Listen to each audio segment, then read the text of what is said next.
धर्म शरण भक्तवृंद चेतन रुह।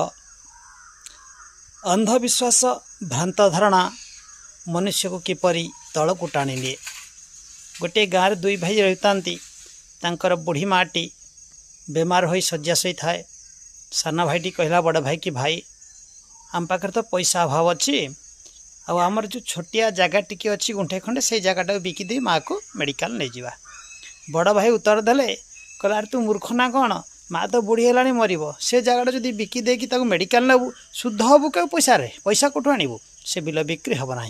से है किछि दिन पर माँ पड़ी पड़ी पड़ी पड़ी मला बेमार जो कष्ट पाई से प्रभु को जना। मला पर से बिल को बिकी पिला माने शुद्ध हेले। अरे किए खाइब शुद्ध हल माँ तो कष्ट पाइला। शुद्ध हाँपाई सामान्य पवित्र भी शुद्ध हो पार अज्ञान दूर करी पवित्रता भाव